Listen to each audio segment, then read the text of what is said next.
sejam bem-vindos a mais um episódio do DoctonCast. Eu sou a Ari, estou aqui com meu colega de bancada, Fábio. Tudo bem, Fábio, com Tudo você? ótimo, Ari. Olá, pessoal.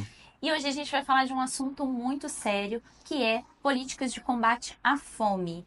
Fábio, esse é um assunto muito importante porque, apesar do Brasil estar no topo dos países que mais produzem alimentos, a gente ainda tem milhões de famílias que passam por insegurança alimentar. Exatamente, Ari. São muitas pessoas que, infelizmente, ainda enfrentam e passam fome no nosso país, né? E a gente tem dados interessantes, inclusive, né? É um relatório da Rede Brasileira de Pesquisa em Soberania e Segurança Alimentar e Nutricional, que foi divulgado recentemente. E olha só esse dado, Ari. Mais de 33 milhões de pessoas passam fome no nosso país. Assim, é um Muita problema gente. social, um problema sério e que precisa ser cada vez mais discutido e debatido. É um desafio Com esse certeza. combate à fome. E o combate à fome não é um problema restrito só ao governo, aos governos. Exatamente, né? Ele A gente abrange também tem que fazer parte disso, ajudar, né, de alguma exatamente, forma, discutir. contribuir. E a gente recebe hoje, para falar sobre esse assunto, a assistente social, Lívia Fernandes, que também é professora da rede de ensino Docton. Seja bem-vinda, Lívia, ao nosso programa. Muito obrigado, Fábio. Muito obrigada, Eliane. É sempre um prazer falar do curso de serviço social, que faz parte da minha vida, faz parte da minha história. Foi nessa casa que me formei e eu tenho muito orgulho de falar sobre aquilo que eu escolhi na minha vida enquanto profissão, mas como meta também de vida. E antes de entrarmos nesse assunto, que é bem sério, a gente precisa discutir, eu vou quebrar aqui um pouquinho o protocolo, Ari.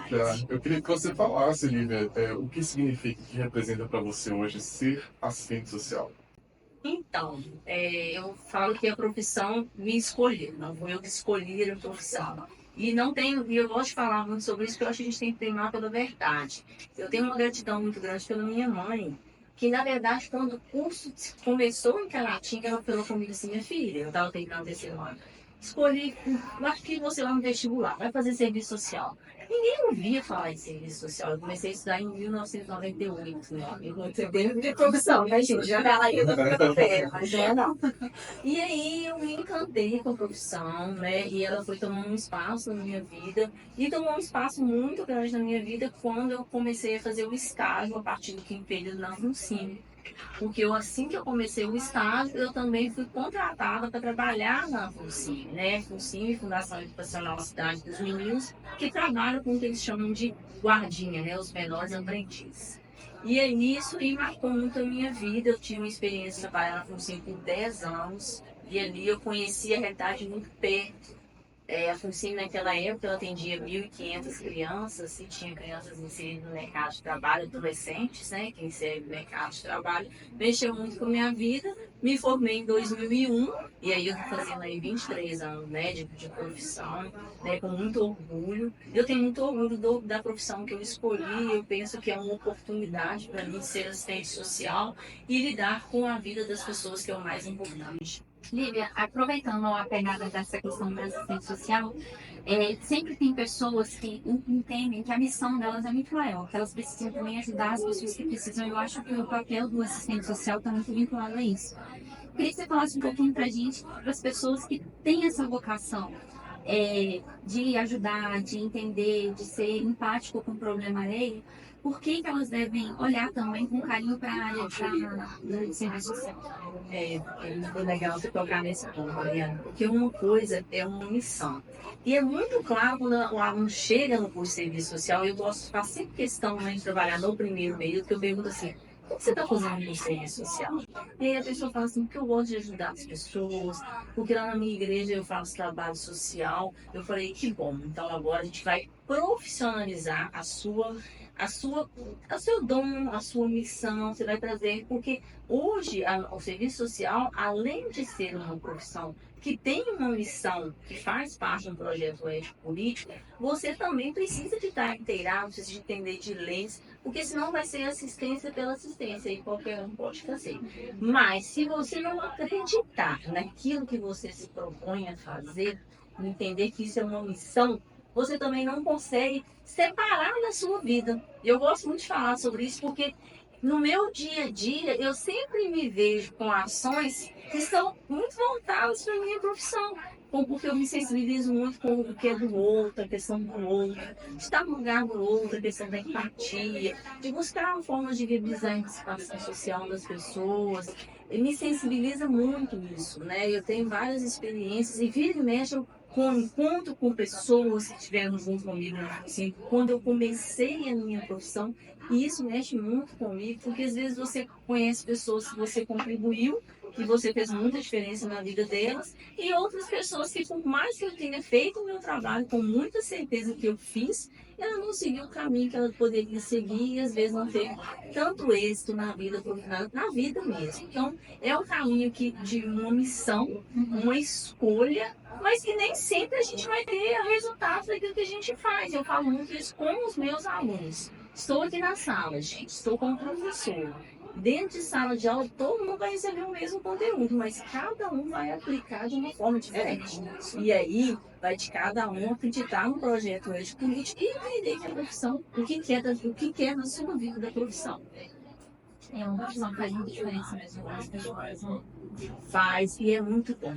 E eu fico sempre muito emocionada quando eu falo dessa profissão, porque além disso eu vivo experiências, vivi uma experiência recente de encontrar uma menina que eu fiz um trabalho social com ela há 20 anos atrás.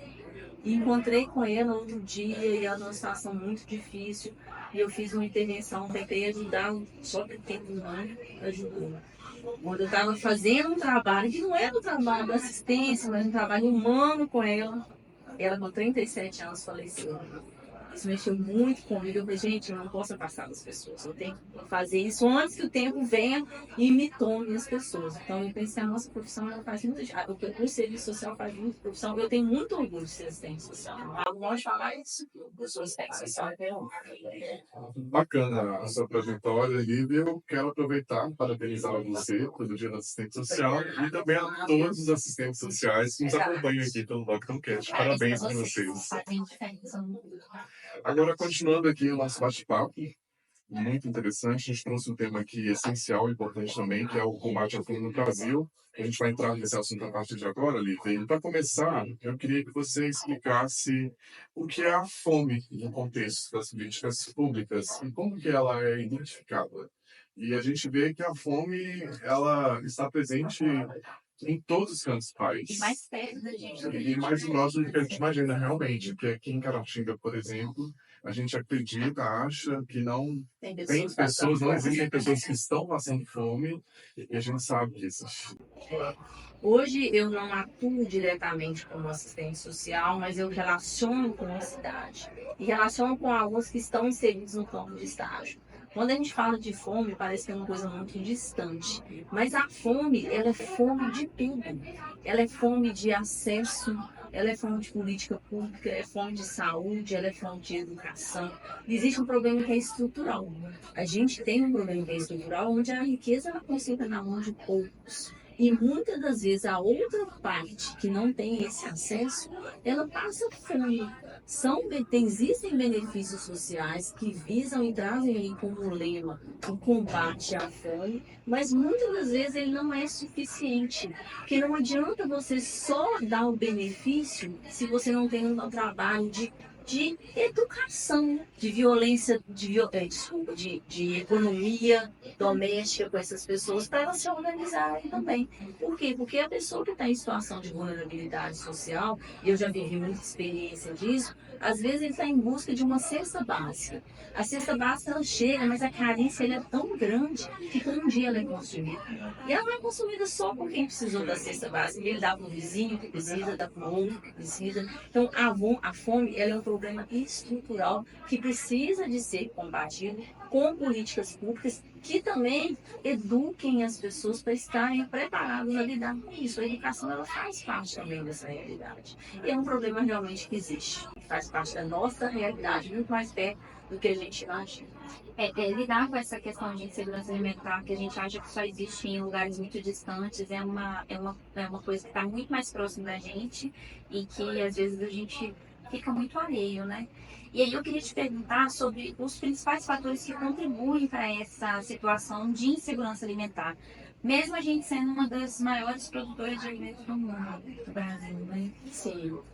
A gente tem hoje alguns programas que contribuem para acabar com essa insegurança alimentar, né? E, na verdade, o que contribui mesmo para essa situação que a gente vive nos dias de hoje? É a divisão econômica do nosso país, né? Eu volto a dizer que hoje a gente vive numa sociedade que ela não tem um equilíbrio, é uma sociedade capitalista, né? Em que o dinheiro, o recurso está na mão de poucos e muitas das vezes, e aí eu gosto de lembrar um exemplo que ficou muito claro o que a fome faz na vida das pessoas, que foi o Covid. Quando o Covid veio, as pessoas que não tinham acesso a uma boa alimentação, elas perdiam a vida muito rápido. E aonde o Covid chegou e levou muitas vidas. No Amazonas, Manaus, as pessoas morriam assim todos os dias. O que que aquelas crianças que às vezes são acometidas de qualquer tipo de doença, principalmente naquela primeira fase, que é onde há o maior investimento na questão da alimentação? Por quê? Porque elas não têm e elas perdem a vida mais facilmente. A doença ataca, qualquer tipo de doença ataca ela com maior potência. Mas por quê? Porque ela não tem acesso a uma comida, a uma alimentação de qualidade. Porque a fome não é a fome só do arroz com feijão. É de outras coisas também que nos primeiros anos da infância ela faz muita falta. Serviços básicos, acesso à saúde, educação, é isso mesmo. É isso mesmo, serviços básicos. E tem alguns programas que são chamados programas de primeira infância. Eles vêm justamente para garantir a nutrição dessas crianças, para que no resto da vida delas, no decorrer das vidas delas, elas não sofram consequências de doenças. E eu falo que está voltando como se fosse a Segunda Guerra Mundial. Né? Doenças, às vezes, que foram embolites que não existia. De vez em quando eu ouço falar, febre amarela voltou. Né? Então, realmente são serviços básicos, porque ainda hoje, gente, você vê que o programa Bolsa Família, a gente vai falar sobre isso, né? Sim. Ele tem critérios com a questão da vacinação, mas que tem pais que não levam os filhos para vacinar. Tem pais que a alimentação de um legume, de uma verdura, de uma fruta acontece dentro da escola, através lá do fortalecimento do PAA, que também é um dos temas aí que a gente também, né, pode falar. Até aproveitando que você tocou no assunto do QA e no Bolsa Família, eu ia te perguntar sobre isso. Como que esses programas, eles podem ajudar a mitigar, porque a gente sabe que eles sozinhos não resolvem o problema, mas como que eles podem ajudar a mitigar e, já falei, já deve que eles não são, que eles são suficientes.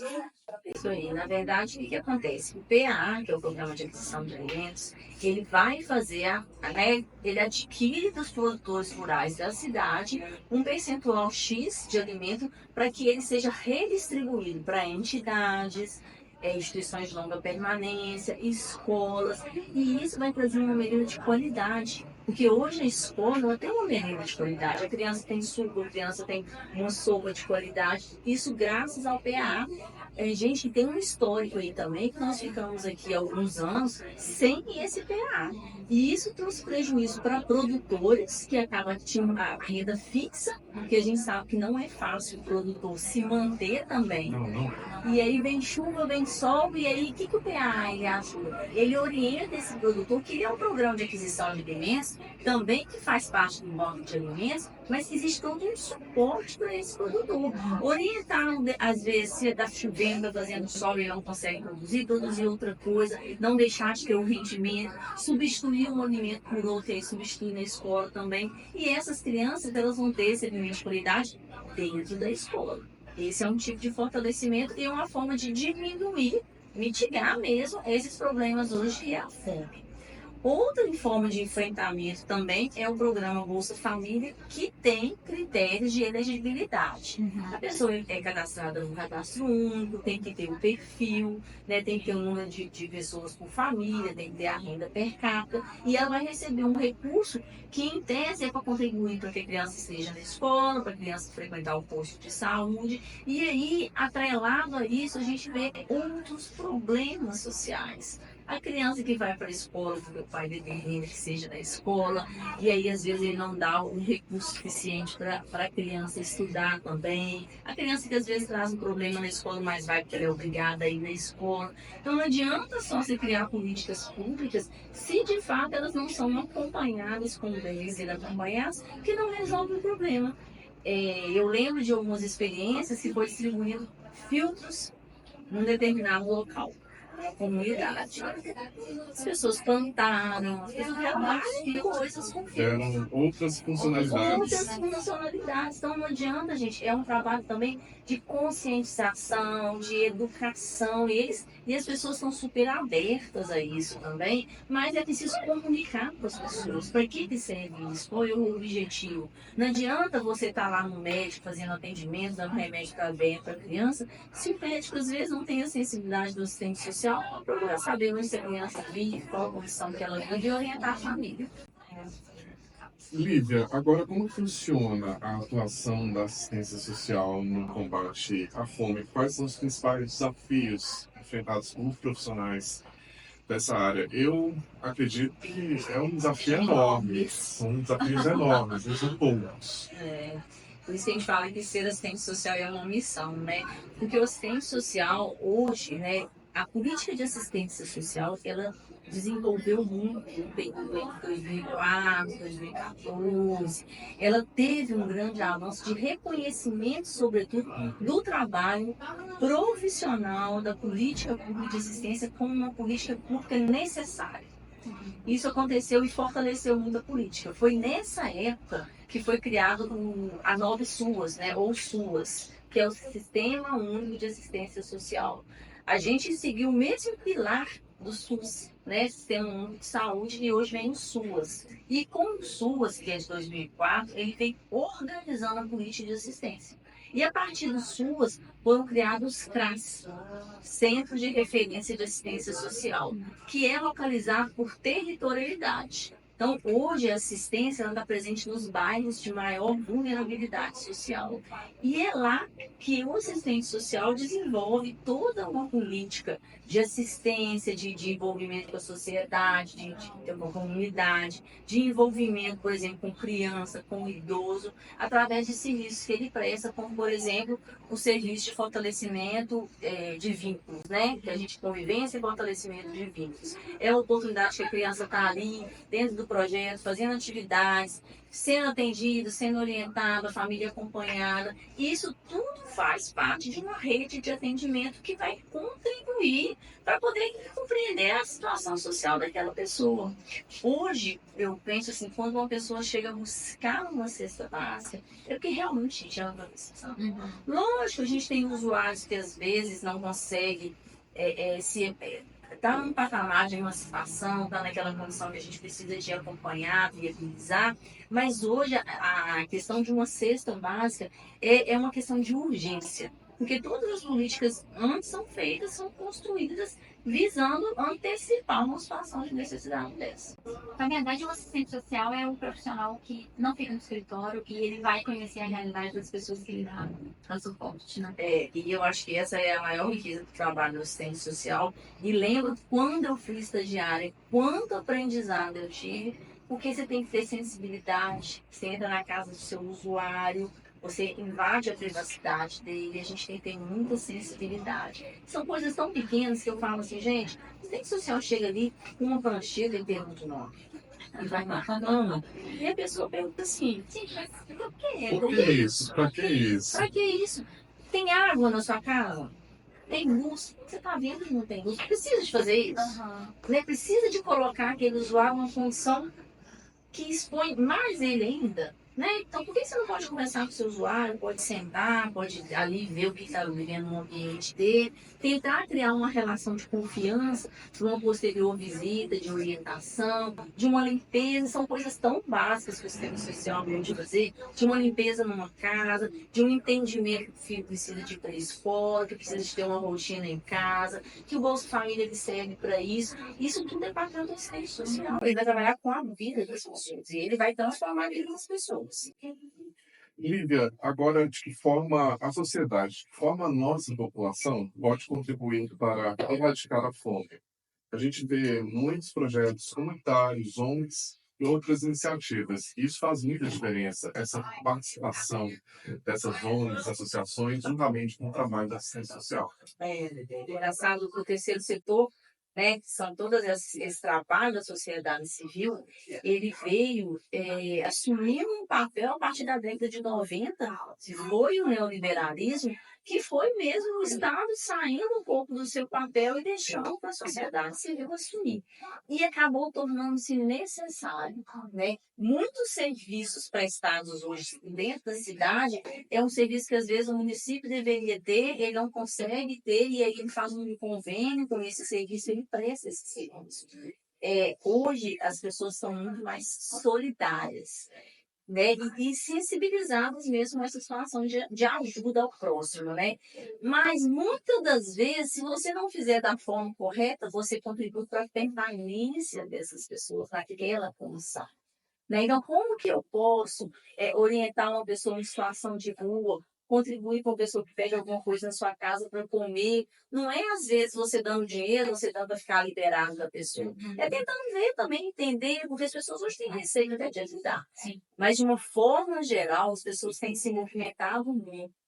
Eu vejo que Caratinga mesmo, assim, muitas pessoas são solidárias. Tem vários centros de espírito em Caratinga, ONGs em Caratinga, hoje mesmo as ILPs, né, que é a Instituição de Própria Permanência, que está acolhendo o idoso, ela faz parte da sociedade civil, é um movimento do terceiro setor. Então, assim, a sociedade ela está vendo um clamor de ajuda das pessoas e tem se sensibilizado muito e contribuído muito para diminuir a fome. Por exemplo, quando a gente pensa, você sai de madrugada e você ouve falar, pessoas entregando sopas, conversando com as pessoas, se sensibilizando, porque no dia que a gente perder a sensibilidade, a gente passar por uma pessoa que te perturba mesmo, a gente sendo honesta, gritando no meio da rua, e você nem se sensibilizar com isso aqui, você perdeu a razão de viver também, se você não tiver sensível ao problema do outro. Então, faz parte da nossa realidade. As pessoas ajudam muito. Caratinga, especialmente, é uma cidade muito sensível. Hoje eu vivo essa realidade de Caratinga, eu posso falar especificamente de Caratinga. As pessoas são muito sensíveis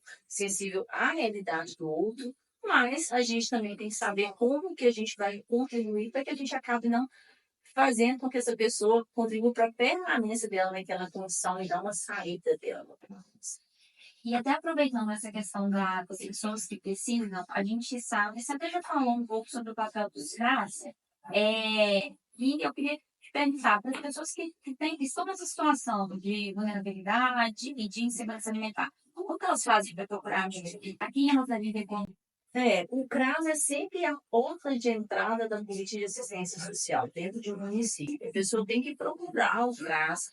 Aí a pessoa, quando ele vai ser atendido pelo assistente social, ele vai fazer um atendimento, vai verificar se aquele benefício, se não tiver o benefício, vai conceder, vai verificar que aquela família, se os filhos estão na escola, vai fazer toda essa orientação para as pessoas. E numa situação de emergência, será concedido, sim, após uma visita, que a gente tem hoje na cidade, a gente tem excelentes profissionais, as pessoas são muito comprometidas com a vida do outro. Então, ela tem que ir ao CRAS e lá conversar. Não é que o CRAS vai resolver todos os problemas, mas lá o CRAS do território é a porta da política de assistência técnica, assim, é o primeiro passo, é o primeiro passo. O CRAS oferece vários tipos de serviços para pessoas que estão em situação de vulnerabilidade social. E muita gente não sabe, muitas dessas pessoas não sabem, né? E muitas das vezes procura o CRAS e às vezes fala assim, ele não resolveu o meu problema, eu queria um atendimento com psicólogo. Não é esse o objetivo do CRAS. O CRAS ele é um trabalho territorial. É um trabalho que você vai orientar as pessoas e também você vai criar uma política de manutenção da pessoa ali. Inscrever o seu filho no serviço de convivência e fortalecimento de vínculo. Às vezes você tem um idoso dentro de casa também que está precisando de fazer uma atividade, ele vai ali dentro do CRAS. E a partir dessa rotina, acaba que o assistente social vai conhecer a realidade daquela família e ela passa a ser atendida pelo CRAS. E aí, todos aqueles problemas sociais, todas aquelas mazelas que permeiam a vida delas vão vir à tona, vão ser feitos encaminhamentos. Não vá abrir, que vai resolver todos os problemas da pessoa, que muitos deles não dependem exclusivamente do assistente social, depende também que o usuário ele faça a parte dele, mas é o primeiro passo. E falando do papel do assistente social, né, nessa implementação, fortalecimento dessas políticas, como que você vê a atuação desses profissionais hoje? Então, eu falo muito que o assistente social ele tem que ter essa sensibilidade, né? Uma vez que você e eu falo assim, em quem você se espelha?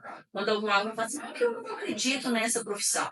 Eu falei assim, a primeira coisa que você tem que se espelhar é naquele que tem um êxito profissional. Que aquela pessoa que teve êxito profissional, que se conseguiu se destacar, que acredita na profissão, ela vai ser o seu exemplo.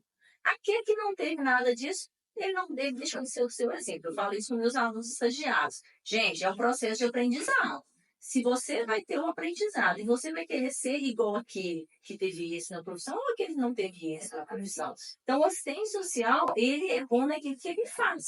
E ele precisa de exercer a profissão. E eu falo porque eu, durante, sou assistente social, não estou atuando, mas eu relaciono muito com as pessoas, os alunos do campo de estágio, com pessoas da sociedade de uma forma geral, e eles me falam.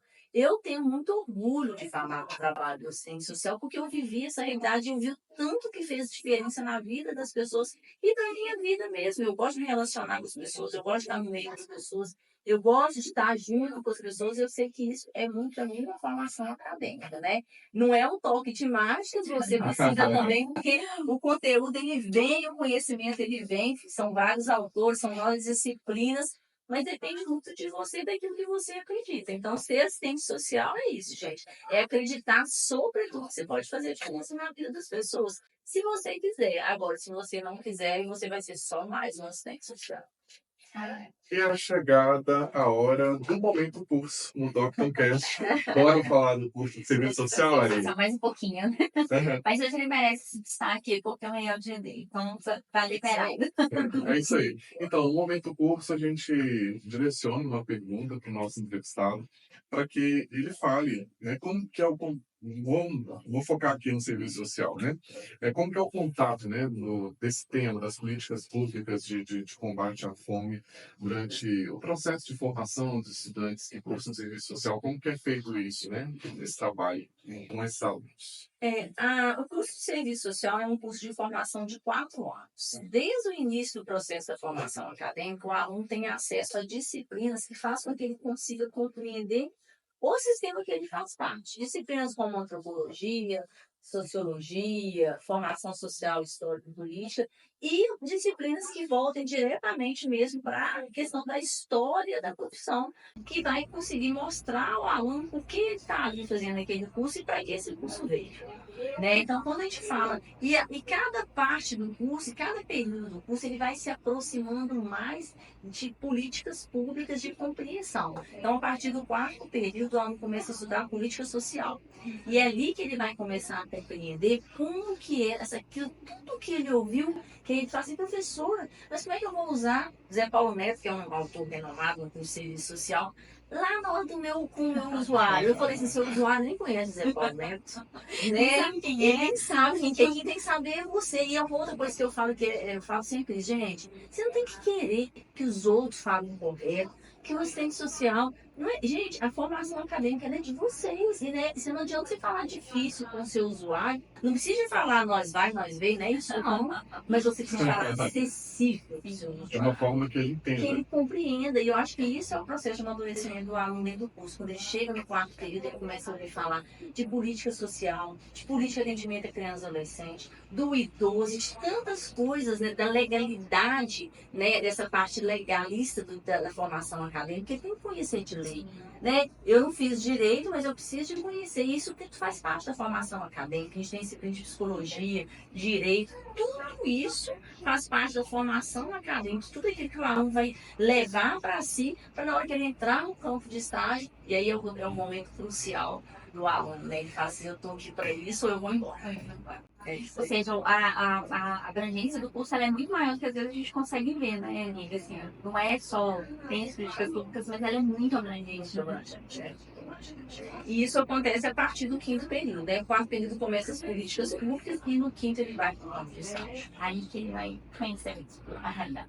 E antes de partirmos para o encerramento do DoctonCast, a gente já está chegando aí no finalzinho, para os estudantes que estão cursando serviço social ou que têm vontade de cursar, de fazer essa graduação, qual dica você daria, Lívia, nesse mês em especial que a gente está comemorando aí o Dia da Assistência Social? Eu falo com ele assim, primeiro é ter certeza que ele escolheu, né, da profissão. Pesquise sobre a profissão, pesquise profundamente para que você conheça a profissão pelos outros, mas também na sua essência, na teoria também, né? Eu acho que isso é sempre importante porque senão vai ficar o senso comum, né? O aluno ele tem que pesquisar sobre a profissão, ele tem que buscar exemplos de sucesso na profissão. Então, um exemplo de sucesso é uma pessoa que gosta da profissão, que veste a profissão, que fala bem da profissão. Ele vai sempre falar que a profissão é uma profissão que vai ter um êxito, né? Acredita nisso, porque, gente, o assistente social ele tem espaço dentro de fora, no hospital, em empresas grandes, ele está em onde ele quiser. A gente não fala isso, né? Que o assistente social ele pode estar aonde ele quiser. Política de RH tem várias possibilidades por causa da sensibilidade do profissional. Então, assim, é buscar compreender a profissão e entrar com tudo mesmo e acreditar na decisão dele de estudar mesmo, que eu penso que é um privilégio. Nos dias de hoje, eu falava outro dia com os alunos, estar sentado numa cadeira e estudar é um privilégio. E isso aí vai carregar o resto da vida, porque o conhecimento não ocupa espaço e você leva para sua vida toda. Lívia, chegamos ao fim do nosso bate-papo, do nosso podcast. Muito obrigado por aceitar o nosso convite, vir aqui, compartilhar um pouquinho da sua trajetória com a gente, falar um pouquinho do curso de serviço social e desse assunto tão sério que precisa ser cada vez mais debatido e discutido, que é a fome no Brasil, não é isso É aí? isso aí. Lívia, muito obrigada mesmo pelo seu tempo, foi ótimo. E foi bom também a gente dar um pouquinho dessa visibilidade para o assistente social, para essa profissão que ela é tão importante, tão fundamental na sociedade. Eu que agradeço a oportunidade, porque a gente precisa falar mais do curso de serviço social. Muito importante dizer que na Doctor, o serviço social teve uma nota excelente no ENAD. Também teve uma pontuação muito. Né, a gente fala, quando fala de pontuação, eu acho que é importante falar isso também. Sim, Teve sim, êxito claro. nas notas, né? A gente chegou a nota de 0 a 5. 4, uma nota excelente, e eu tenho muito orgulho dos alunos do serviço social, que hoje são meus colegas de profissão. Quero aproveitar aqui e deixar uns parabéns para eles. Dia 15, né, amanhã é o dia do assistente social, e dizer que eu me orgulho da profissão e que venham mais alunos estudar na Doutor, que é o nosso orgulho. Eu sou da casa, me formei aqui, estou nessa instituição há 20 anos trabalhando, e tenho muito orgulho de fazer parte dessa história e trabalhar numa instituição que realmente transforma a vida das pessoas. Trabalhamos aqui com projetos pensionistas, que é o assistente social que está à frente de tudo isso aí. Muito obrigado, valeu pela sua participação, Lívia. E assim encerramos mais um episódio do Doc Podcast. E você que nos acompanhou até aqui, muito obrigado pela sua audiência. E olha, se você não é inscrito no nosso canal no YouTube, Aproveita agora, já se inscreve, já segue, já compartilha esse conteúdo para quem precisa saber um pouquinho mais sobre políticas de combate à fome, não é? isso aí. E a gente também está presente lá no Spotify e no TikTok. Segue a gente lá, tá bom? Um abraço, Um abraço e gente. até o próximo episódio. Até mais.